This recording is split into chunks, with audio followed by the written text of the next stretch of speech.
দীর্ঘ ১৯ বছর পর বাবার কবরের পাশে তারেক রহমান। খুনি যত শক্তিশালী হোক, বিচার শাহবাগ থেকেই আদায় হবে, বললেন জুমা। এদিকে এককভাবে নির্বাচনের ঘোষণা দিল যুগপৎ আন্দোলনের জেএসডি।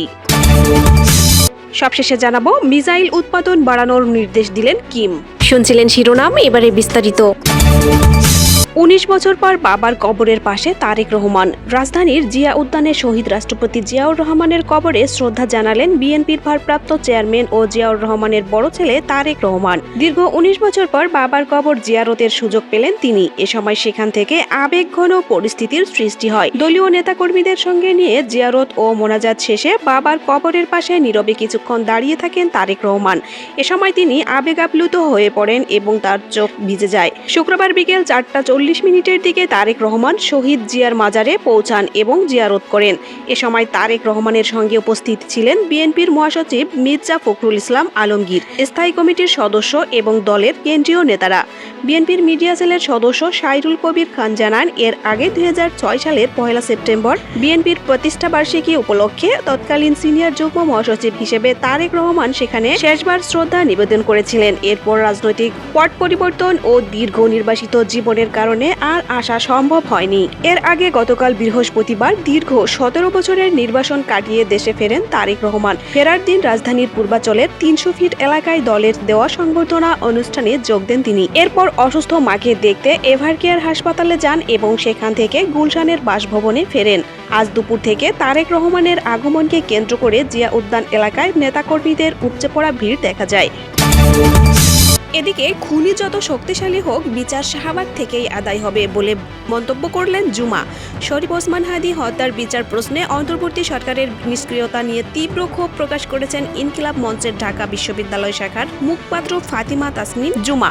প্রশ্ন তুলে তিনি বলেন, রাষ্ট্রের নিরাপত্তা, গোয়েন্দা তথ্য সংগ্রহ এবং স্থিতিশীলতা রক্ষার কাজ যদি নাগরিক সংগঠনকেই করতে হয়, তবে জনগণের টাকায় এমন সরকারকে টিকিয়ে রাখার যুক্তি কোথায়?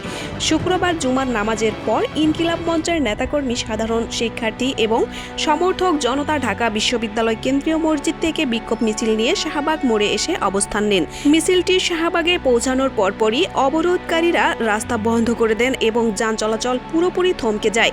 চত্বরে মুহুর্মুহু স্লোগানে উত্তাপ ছড়িয়ে পড়ে। নারায়ে তাকবীর, আল্লাহু আকবার, দিল্লি না ঢাকা, ঢাকা ঢাকা, এক হাদি লোকান্তরে লক্ষ হাদি লড়াই করে, লিগ ধরো জেলে ভরো। বক্তব্যের শুরুতেই শহীদ হাদির স্মৃতি টেনে আনেন জুমা। তিনি বলেন, যে ভাইয়ের রক্তে আমরা রাজপথে স্লোগানে শুনতাম, আজ তাকে কবরে রেখে এখানে দাঁড়িয়ে কথা বলতে হচ্ছে। এটা পুরো ইনকিলাব টিমের জন্য অপূরণীয় শোক। তিনি আরো বলেন, ৫ আগস্ট পরবর্তী সময়ে দেশে অসংখ্য নেতা তৈরি হয়েছে, কিন্তু ওসমান হাদি নিজেকে কখনো নেতা বলেননি, সবসময় কর্মী পরিচয় থেকেছেন। নেতৃত্ব দাবি করা সহজ হয়ে গেছে, কিন্তু আমার ভাই ওসমান হাদি নিজেকে কখনো নেতা বলেননি। তিনি বলতেন, আমি ইনকিলাবের একজন কর্মী। এই চরিত্রই তাকে মানুষের নেতা বানিয়েছে। মৃত্যুর পরও তিনি আমাদের শক্তি, আমাদের স্লোগান, আমাদের লড়াই। বিচার প্রক্রিয়ার অগ্রগতি শূন্যতা নিয়ে তিনি প্রশাসন এবং সরকারের দিকে সরাসরি তীর ছোড়েন। তিনি জানান, হাদির মৃত্যুর পর খুনিদের অবস্থান, পলায়ন বা দেশে থাকা নিয়ে গোয়েন্দা সংস্থাগুলোর কাছে স্পষ্ট কোনো চিত্র নেই। গোয়েন্দা সংস্থার দায়িত্বও আমাদের পালন করতে হচ্ছে।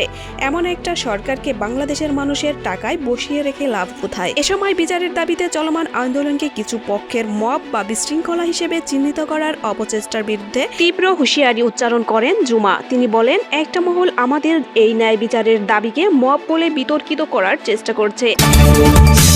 এদিকে আসন্ন জাতীয় সংসদ নির্বাচনে জেএসডি এককভাবে প্রতিদ্বন্দ্বিতা করবে বলে আনুষ্ঠানিক ঘোষণা দিয়েছে দলের সাধারণ সম্পাদক শহীদ উদ্দিন মাহমুদ স্বপন। শুক্রবার এক সংবাদ সম্মেলনে বিএনপির যুগপৎ আন্দোলনের শরিক এই দলটির পক্ষ থেকে নানা অভিযোগ এনে এককভাবে নির্বাচনের ঘোষণা দেওয়া হয়। সংবাদ সম্মেলনে জেএসডির সিনিয়র সভাপতি তানিয়া রব বলেন, বিদ্যমান রাজনৈতিক প্রেক্ষাপটে বিএনপি সমঝোতার রাজনীতি এবং ঘোষিত রাজনৈতিক দায়বদ্ধতার প্রতি প্রত্যাশিত সম্মান ও নিষ্ঠা প্রদর্শনে ব্যর্থ হয়েছে। এর ফলে গণতান্ত্রিক উত্তরণের প্রক্রিয়াটি আরও জটিল ও অনিশ্চিত হয়ে পড়ছে। শহীদ উদ্দিন মাহমুদ স্বপন বিএনপির ভারপ্রাপ্ত চেয়ারম্যান তারেক রহমানের স্বদেশ প্রত্যাবর্তনে তাকে অভিনন্দন জানান। তিনি বলেন, জেএসডি দীর্ঘকাল ধরে স্বৈরতান্ত্রিক রাষ্ট্র কাঠামোর মৌলিক সংস্কার এবং একটি প্রকৃত গণতান্ত্রিক ব্যবস্থায় উত্তরণের লক্ষ্যে লড়াই করে আসছে। আমরা বিশ্বাস করি বর্তমান সংকট রাজনৈতিক বাস্তবতা থেকে উত্তরণের জন্য বৃহত্তম জাতীয় ঐক্য গড়ে তোলাই একমাত্র কার্যকর পথ। তবে বিদ্যমান পরিস্থিতিতে জেএসডি আসন্ন নির্বাচনে এককভাবে অংশগ্রহণের সিদ্ধান্ত নিয়েছে। এ সময় জেএসডি দুটি বিষয় উল্লেখ করে: ১. নবতর রাজনৈতিক শক্তি সংগঠন, ২. নির্বাচনী কৌশল।